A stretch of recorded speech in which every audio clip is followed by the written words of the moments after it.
Welcome to Caribbean Global Network News and Sports. I'm Scott Wilson. In today's headlines, fire blazes through Matthews Lane. And in sports, JFF president apologizes to Cedella Marley.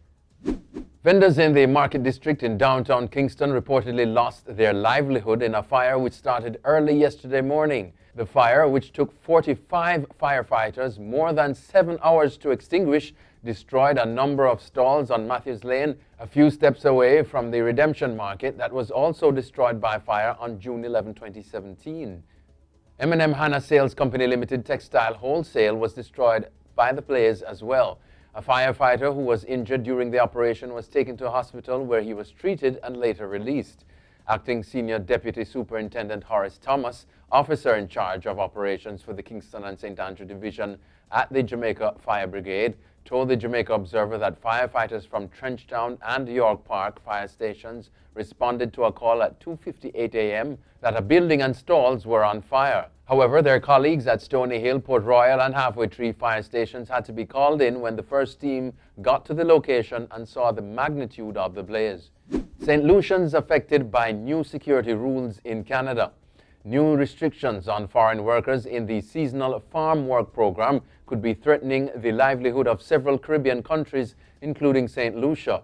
One Ottawa farmer who has been employing workers from St. Lucia told CBC News in Canada that the new restrictions could ruin his business.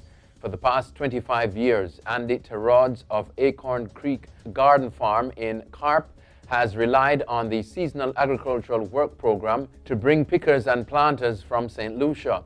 However, last year, Canada expanded a program to collect biometric data, including fingerprints from foreign nationals going to work in Canada.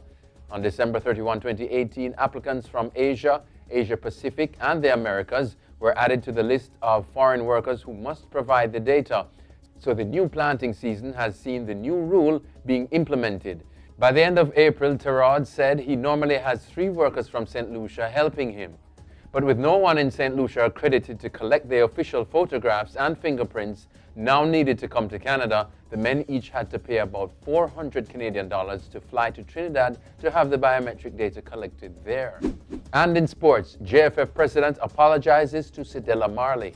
The president of Jamaica Football Federation, JFF Michael Ricketts, had to issue an apology to Cedella Marley for a mix-up which resulted in her being denied accreditation for the Reggae Girls opening World Cup match. Marley, the daughter of Reggae King Bob Marley, was instrumental in sourcing funding and getting the women's football programs back on track. Her efforts and support for the team were largely responsible for the historic qualification of the senior Jamaican women's football team to the FIFA Women's World Cup. But Marley was forced to greet the grateful members of the squad after their defeat to Brazil through a fence.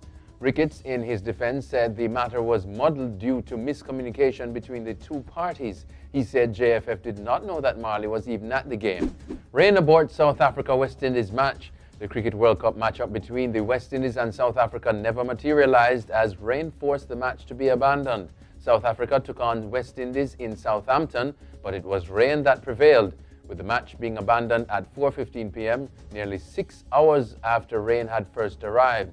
Only 7.3 overs of play were possible in the South Africa's innings. Both teams picked up a point each. That means that West Indies are now 5th on the table with 3 points from 3 games, while South Africa finally have a point to their name, having lost 3 games on the trot heading in to this encounter. David Ortiz in stable condition after being shot in the back in Dominica. Legendary Boston Red Sox baseball player David Ortiz is in stable condition after being shot on Sunday night in the Dominican Republic. Ortiz, 43, was shot in the back in his home country at nearly point-blank range. This according to information out of that country. Ortiz was at the Dial Bar and Lounge in Santo Domingo on Sunday evening when a man got off his motorcycle and approached him from behind and shot him, police say. He underwent surgery and his condition is stable.